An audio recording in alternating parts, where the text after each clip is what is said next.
wherever you are watching this video. After a long few months of waiting, we are finally here at Cedar Point. We are staying at Hotel Breakers. That's why we are in Magnum parking lot right now and heading into the Magnum gate right over there. But we have an amazing view at Breakers. As you can see by this shot right here, you can basically see the entire skyline from this view. It is spectacular.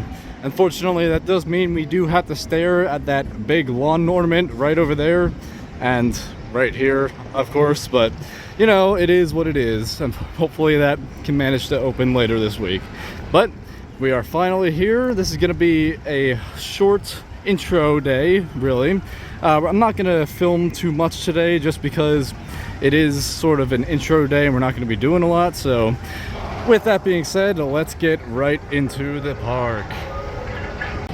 And we have made it in with no issues, which is kind of rare because I have been hearing a couple horror stories of people not getting their all-park passport to work, but our pass did scan properly, and now we are now into the park.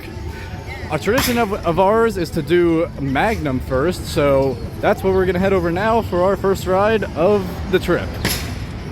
Listed at a 5-minute wait, it is a station wait. Let's get right on.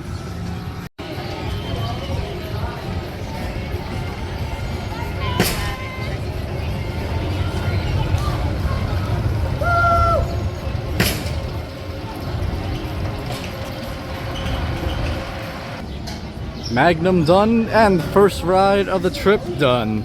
Interesting to compare this to Steel Force since I literally just got back from Dorney Park. This one's far more rougher and far more jankier, but still really strong airtime on that airtime finale. Well, something interesting that happened, we actually hard stopped on the main brakes. I think they had something going on in the station, so we had to stack all 3 trains, and we just so happened to be the 3rd train stacked, so that was really interesting. Unfortunately, we may not get top thrill today. We are gonna head over to see what's going on with it, but not looking good for today. Yep, definitely not looking good. This is one of the reasons why we had this Sunday bonus day, but there's no sign that says it might be closed all day.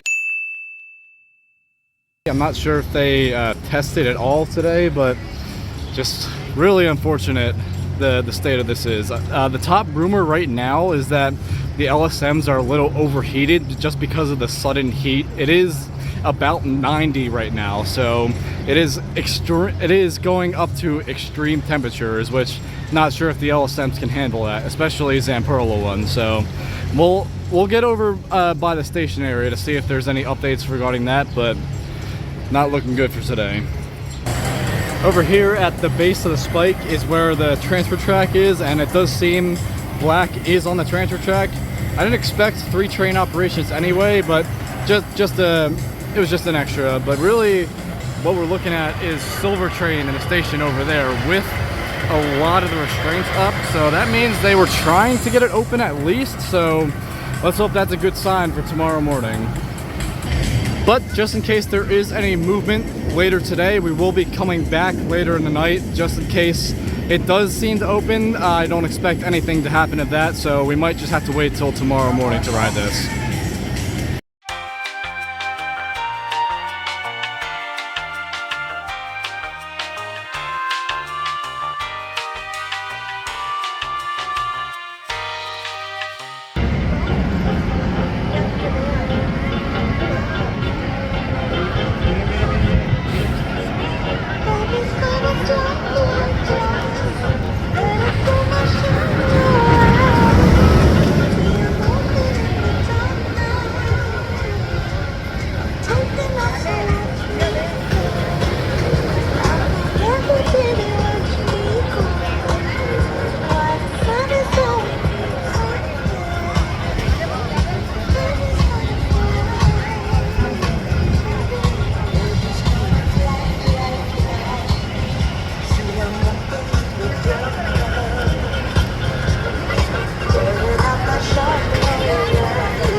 Meanwhile. So, as expected, Top Thrill 2 did not open today. It was not really a shocker since they showed no signs of opening at all. We did have a really successful first half day though.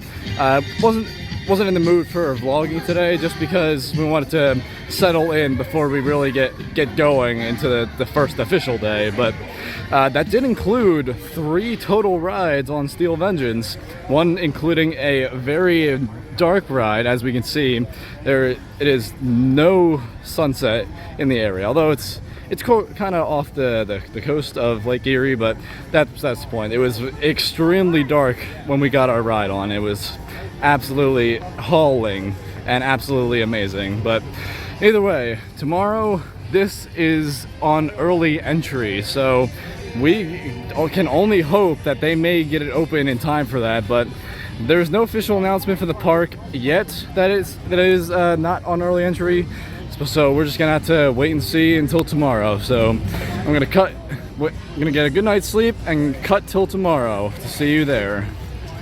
Day 2. And after a good night's rest, we are back here for the official day 1 of the trip. And also the first official day that this thing is on early entry. Allegedly though. We have not seen any signs of testing yet. I did see a little bit of train movement, but that is pretty much the extent of it. Hopefully they can get it ready by early entry. The park has yet to announce that it is not going to be on early entry, so that would be extremely unfortunate if it is down for early entry, but we shall see. Here we are inside early entry. Absolutely no movement yet. We're gonna wait at the entrance just in case they do start testing eventually, but it's just unbelievable. Well, some early entry this is. I still got the sign up from yesterday, but not sure if that's temporary. They were checking the lockers when we went by, but there is maintenance in the infield. Don't know if that's a good sign or not. We're gonna check up by the station up here to see if the trains are in the station or not. Well, I'll be surprised. They do have all 3 trains in the station. The black train got transferred onto the track, so I guess that's a good sign, but not sure if this will be on early entry for today. I do hear your announcement right now. I don't know what that is. We are going to Millennium Force though, just in case this doesn't open, but if it does open, we are going directly here. Well, we bailed on Top Thrill 2, and we're actually going to go on an open ride, Millennium Force, celebrating 25 years.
Alright, quick talk about Millennium Force. First off, we got the first ride of the day, which was awesome.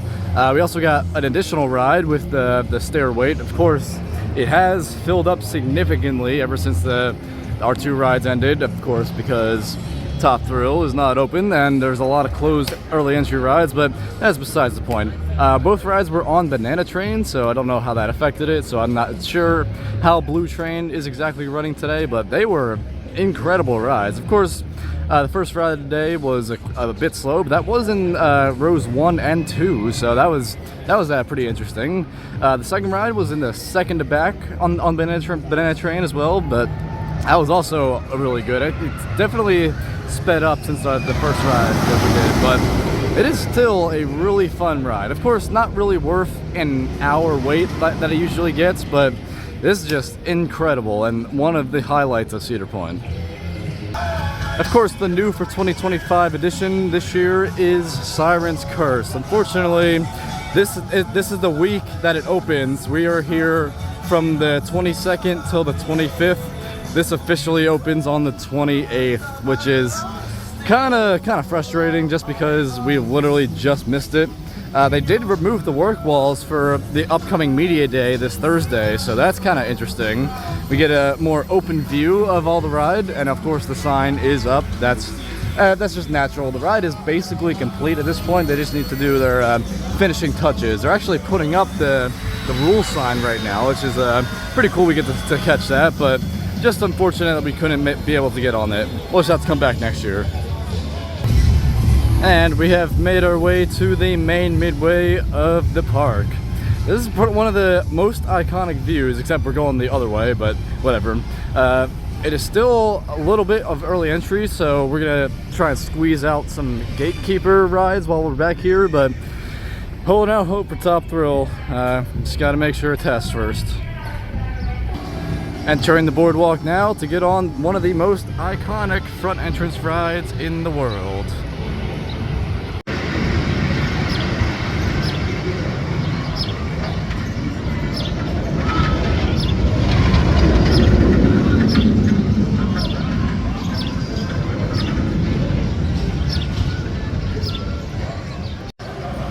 Well, this has not been a great start to our day. We can only manage to get one ride in on the left side just because they did have a little issues when we came back to the station, so could only manage one ride, and plus the park is now officially open, so early entry period has expired. Ride-wise, always love this. It is one of my favorite wing coasters just because it is of the sheer size of it, and also those near misses. You can never go wrong with those. But either way, we're gonna try and head over to Valraven now just to get that out of the way before that line gets long. So we are actually gonna pivot on Valraven just because that line might get long. Plus, we have another day to get on that for just after early entry. Right now, we're gonna head over to Raptor since that literally just opened, and I don't expect there to be a long line there.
Raptor done. Although we didn't beat the crowds as we originally thought we would do, we ended up waiting about 30 minutes for it, but for Raptor it is worth it.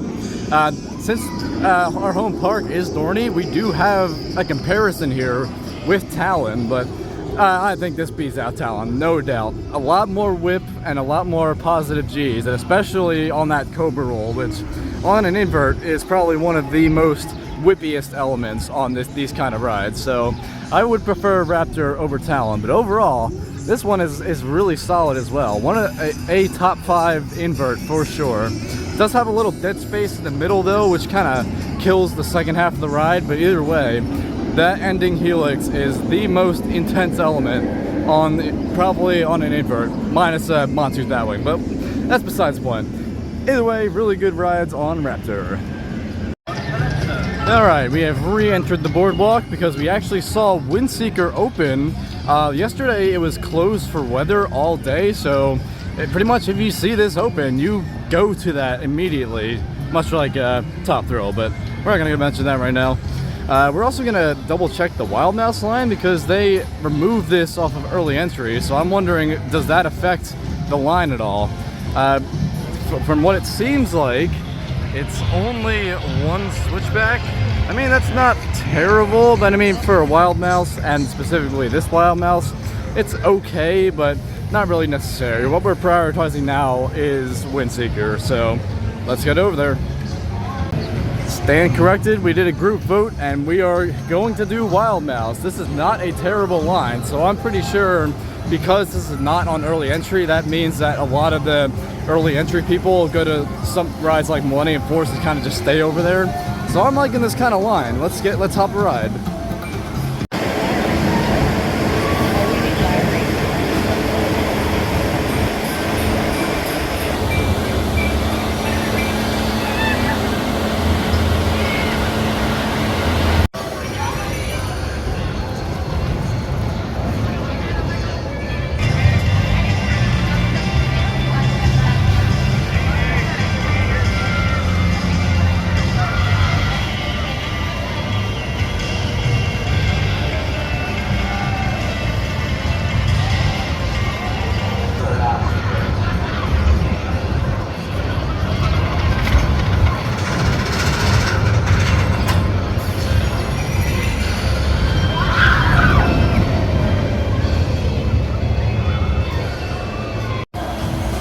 Now that's a weight that I can handle. We got Zaggy here, and we got a fantastic ride. Lots of spinning and lots of whips. Somehow, it has a lot of quick transitions, and it's really smooth as well. A little bit of a rattle, but that's fine. I'm really liking all the turns on this as well. It also differs from the classic Wild Mouse. The only elements of the classic Wild Mouse are that right there, and we got some great spinning there. So really great ride on this kind of supporting roller coaster and boardwalk. Sure, this should be refreshing. Windseeker has basically no line, so hopefully we can get right onto this. If not, we'll be all right waiting for the next one. But either way, great way to cool down, hopefully.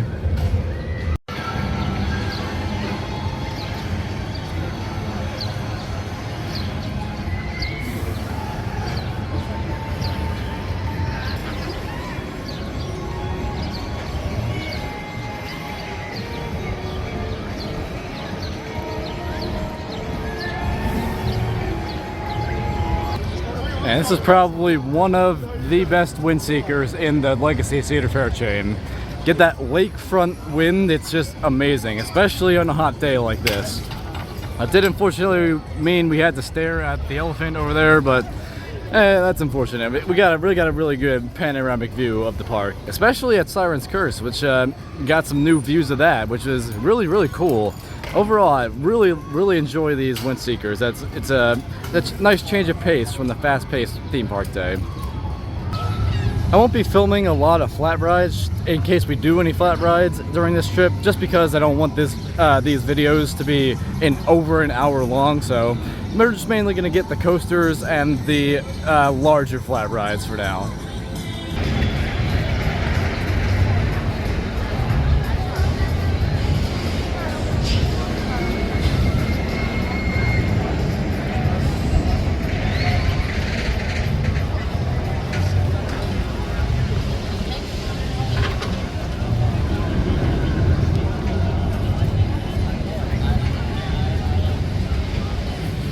That was Siren's Curse in action. With the work walls down, we predict that they might be doing a TV media shoot today. The official media day is again on Thursday, so they're not really going to be doing much testing today. Just happy we could catch a test right now. Right now we're going to be heading over to Rougarou to check that line out. Guess I stand corrected. They're actually training in progress, so I guess that's what all the cycles are about. I wonder if they're going to paint these wooden fences as well for next year. I guess we'll just have to go next year to find out. So Iron Dragon was not open for most of early entry because it was stuck on the lift hill right there. That was mainly just to get the riders from the second train off, but it is still not moved from the initial lift hill, so not sure if that's going to be open at all today. Getting a quick view of the station. does seem to be a station wait, so we'll hop a ride.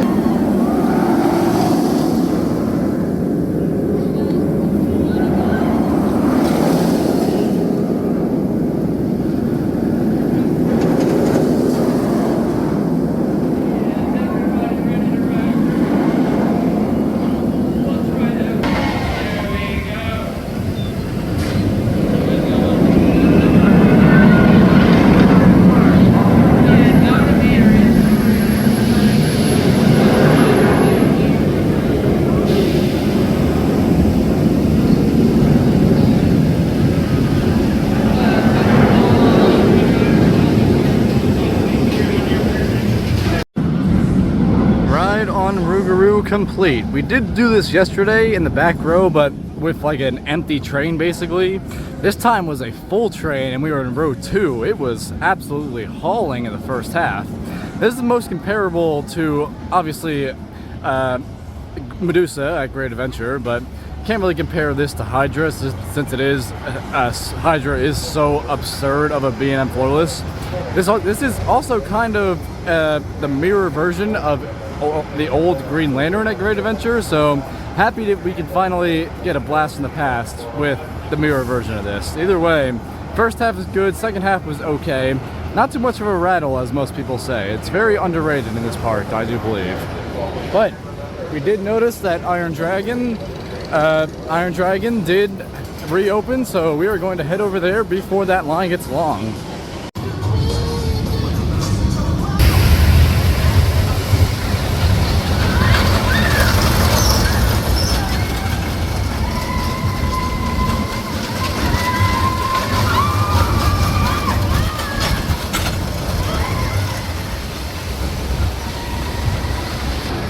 Iron Dragon done. Happy we could get it done while we did. The line does seem to be picking up a little bit more, so happy we could time that.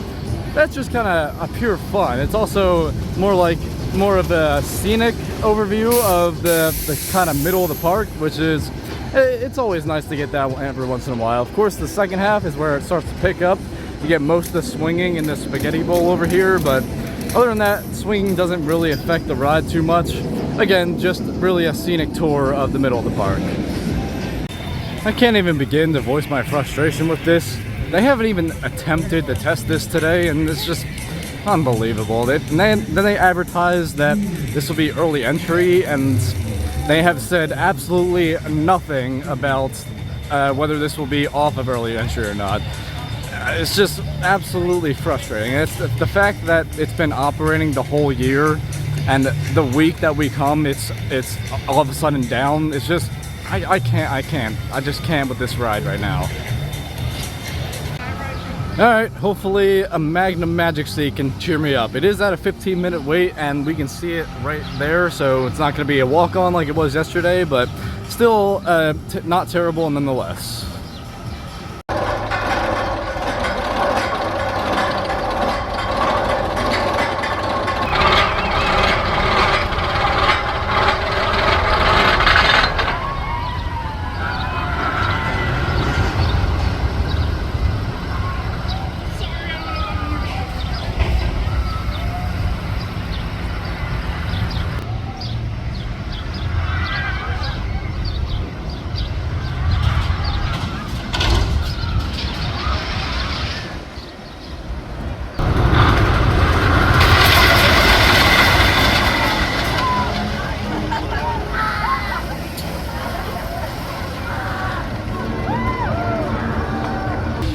Magnum Magic Seat. That is where it is at.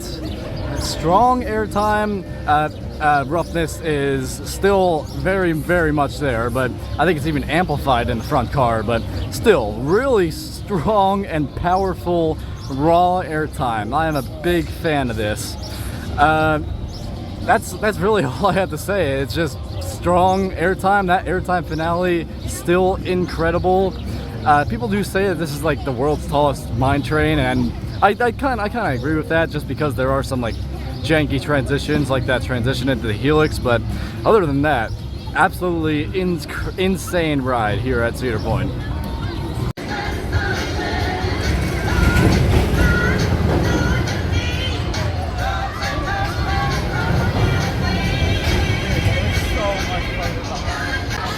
Man, I love me a good flyer. This is also one of the better ones.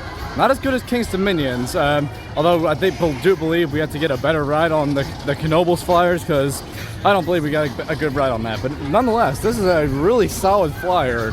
Right now we're gonna head over to Frontier Town. Steel Vengeance was listed closed on the app, so we'll see what happens there. But hopefully that can reopen sometime soon.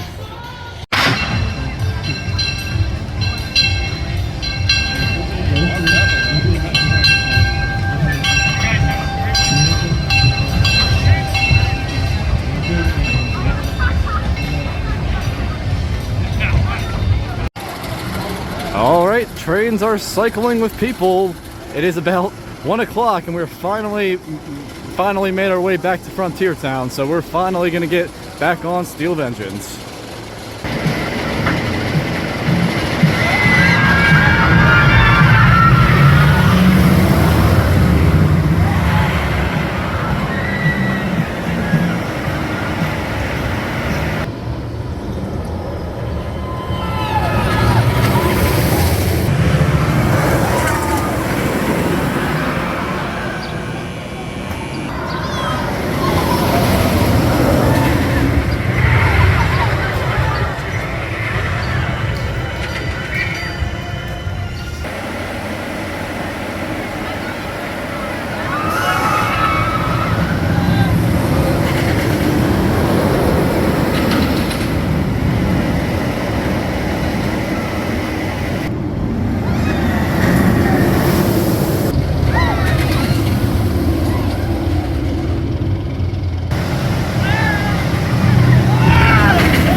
Don't know how it's been this long until we rode Steel Vengeance, but we finally did.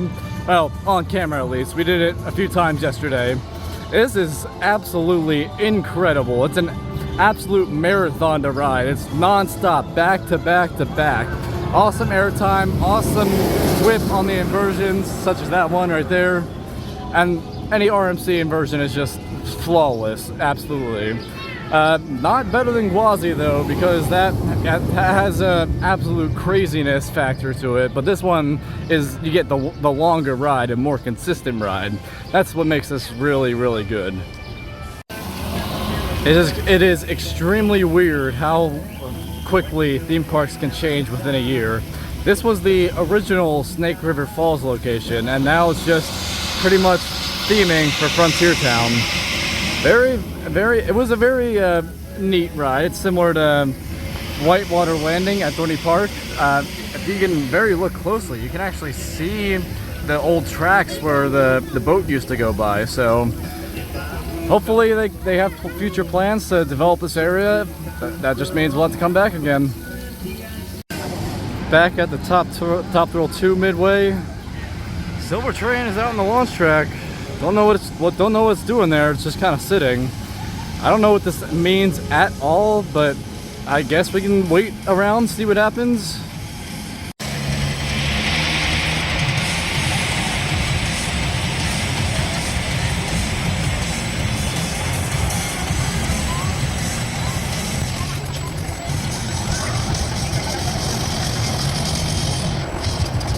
So they backed Silver Train up into the parked position. It's not ready to go onto the transfer track, so they're definitely not transferring off now. We did see them test out the switch track. It was kind of slow, so maybe that is the issue they're looking at, but it's not looking good for today. So unless they do end up testing out Top Thrill 2, I think it's a good time to take our break. It is a good idea to take breaks, especially on 12-hour theme park days. Those are just insane, so definitely take breaks here and there, especially in the heat. So we'll be back in a few hours. Well, that was rare. We got a Zen ride on Blue Streak. It was in the front row, so that kind of makes sense because everybody filled in the station and we wanted to wait for the front row. So by the time it was our turn, nobody came to the station, so we got it by ourselves. I think the only reason we were able to do this is because it broke down prior to us boarding, so guess we caught it at the right time because that was pretty cool. A lot of airtime in the front row. I definitely think this is a front row ride over a back row ride. Also a lot smoother in the front somehow. I don't know how that's possible, but hey, it's a ride, so gotta respect those classic Woodies before they're gone. 2 hours later. Well, well, well. Look what's testing. Holy, oh my goodness. I cannot believe it. I never thought I'd see the day. Breaking news, we've got Top Thrill 2 testing. I cannot believe that those words are coming out of my mouth. There it goes. Let's see if it makes it. Oh, it didn't look good. Alright, it made it. Let's just hope that's consistent. We're gonna head over there to line up, hopefully get our spot in line. Alright, we've got our spot in line to get into the line. Hopefully they get some more consistent tests going.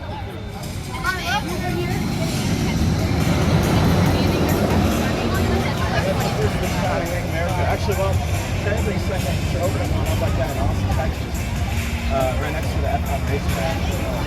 But at one like, it's like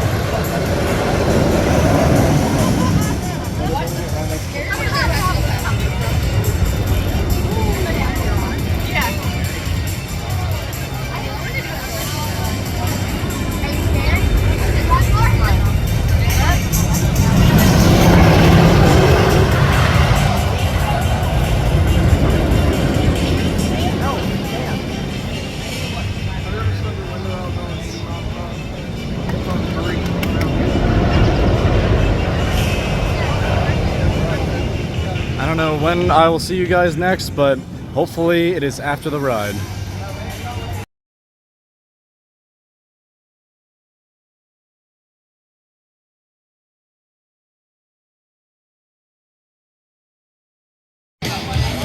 I swear this park has the worst management in the industry. That was unbelievable. We waited there for 4.5 hours and a lot of rollbacks. Not full rollbacks, but stopping on the launch. That's pretty much what it is. They sent a test rider, and then they said the ride was closed. So they said they were on the right track the whole time, and nothing came out of it. Absolutely terrible management of this ride. They better have this open for early entry tomorrow. Unbelievable. Well, we gotta end out our night somehow, so we're gonna go on an actually open ride with LSMs.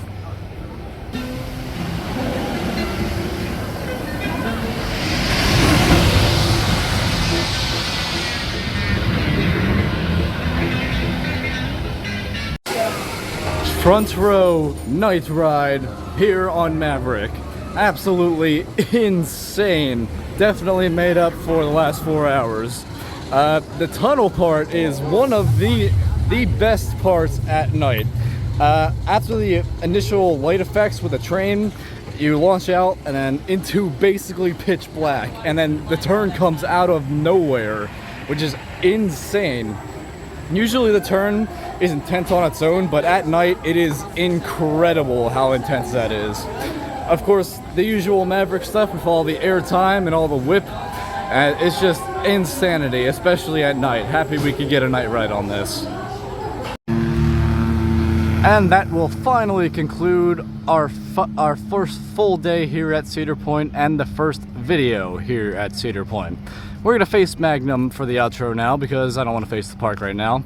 Got these cool lights on it. That's pretty cool to me.